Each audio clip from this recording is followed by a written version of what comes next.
Fala galera, beleza? Na aula de hoje a gente vai avançar um pouquinho mais no assunto de consultas e falar sobre um item muito interessante que são os índices de busca. Os índices de busca eles vão ser estruturas de dados que elas aceleram as pesquisas e a recuperação de informações nos nossos bancos de dados.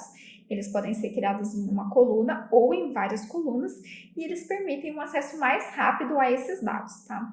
Hoje em dia, o jeito que a internet está, a quantidade de informações que a gente processa, muitas vezes deixar uma tabela sem um índice de busca que é frequentemente consultado, né, sem as colunas que a gente costuma fazer a pesquisa, sem algum tipo de índice, pode onerar muito a infraestrutura do nosso banco de dados.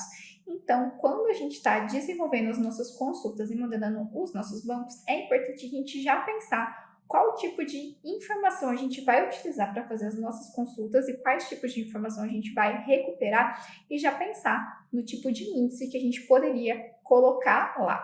Mas nem sempre a gente consegue ter essa análise anterior e muitas vezes quando o nosso sistema já está em ambiente produtivo, a gente começa a ter algum tipo de performance. E existe um comando muito interessante que a gente pode utilizar para fazer a análise das nossas queries e saber quantas linhas, por exemplo, o nosso banco está lendo até encontrar o nosso resultado e também saber se ele está utilizando um índice ou não para a nossa consulta. Eu vou mostrar aqui para vocês um pouquinho de como a gente pode analisar uma query. Vamos adicionar também um script que coloca uma quantidade razoável de usuários na nossa tabelinha lá e a gente vai executar algumas consultas, ver como que o banco se comporta antes e como ele se comporta depois da criação de um índice. Mostrando aqui para vocês como que vai ser a estrutura desse comando de análise. A gente adiciona na frente da nossa query, seja a query que for. Entre todos os exemplos que a gente desenvolveu aqui da nossa aula, a gente pode utilizar que é o comando explain. Esse comando ele vai ser responsável por retornar para a gente os dados da análise que ele fez da execução da nossa query. Falando um pouquinho aí sobre a análise desse plano de execução, quais são os tipos de campo que ele pode retornar para a gente?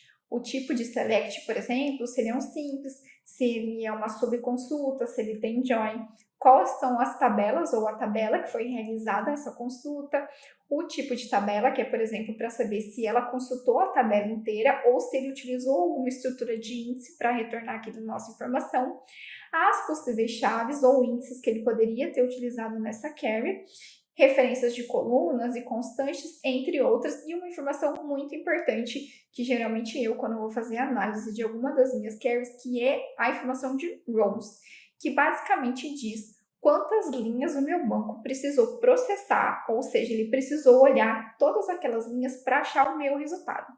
Se a nossa busca ela está olhando, por exemplo, todas as linhas do nosso banco, isso significa que talvez ela esteja precisando de um índice, tá? Porque ele está executando o que a gente costuma chamar de full scan e isso é muito prejudicial para o nosso banco de dados.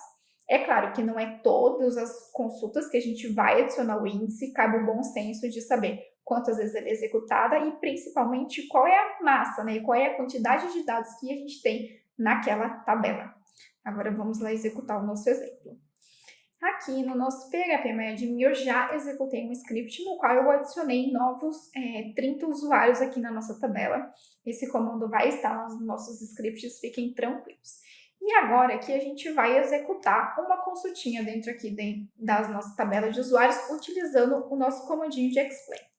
Então eu vou colocar aqui o explain, o select, asterisco from usuários.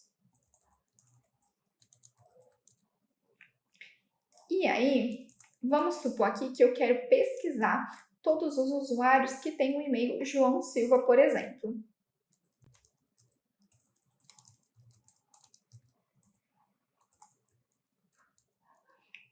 Vamos executar. E aí ele trouxe aqui, né, o resultado da nossa consulta. Aqui ele trouxe que ele pesquisou em uma única linha. O porquê que isso aconteceu? Anteriormente, nós já tínhamos criado um índice de unique para a nossa coluna de e-mails, não sei se vocês se lembram. Isso faz com que a gente tenha um índice de consulta para esta coluna também. Agora, vamos supor que a gente vai consultar pela coluna nome, que a gente não tem nenhum índice.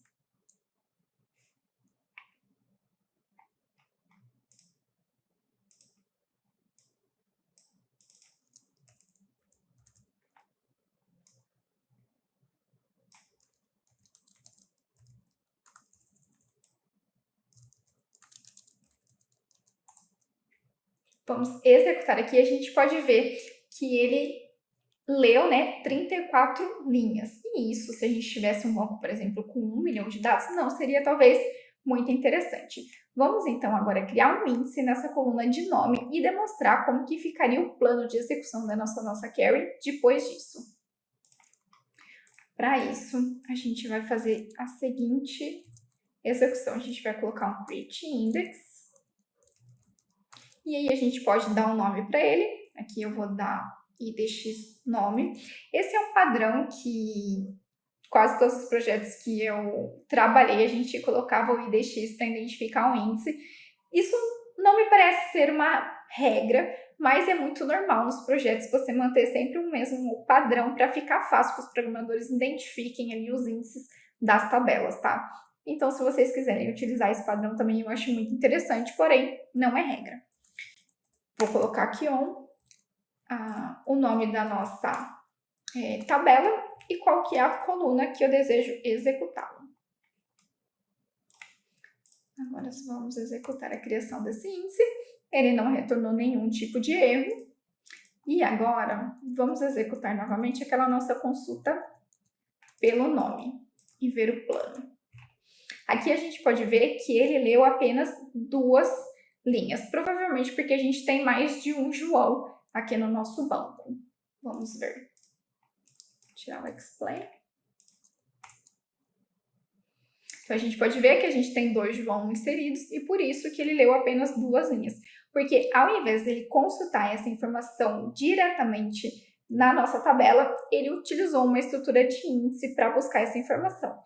É claro que aqui a nossa quantidade de dados não é suficiente para mostrar um benchmark antes e depois do tempo de processamento da nossa query, mas com essa informação a gente pode ter certeza que ele está muito mais performática do que ele estava anteriormente.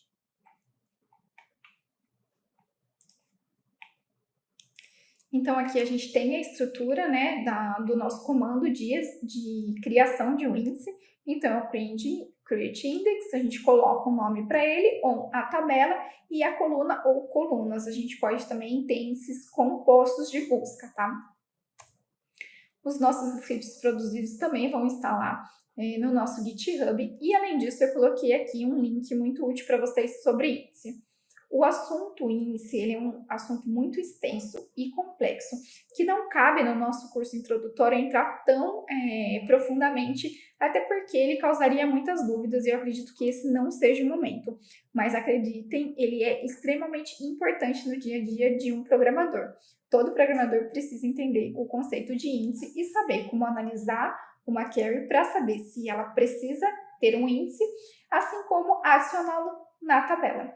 Então, eu recomendo que vocês leiam um pouquinho sobre isso. E acho que é isso, pessoal. Em caso de dúvidas, vocês podem entrar no nosso link, onde a gente tem os fóruns e os nossos artigos, e também a nossa comunidade no Discord. Eu espero que vocês tenham gostado da aula. A gente se vê na próxima.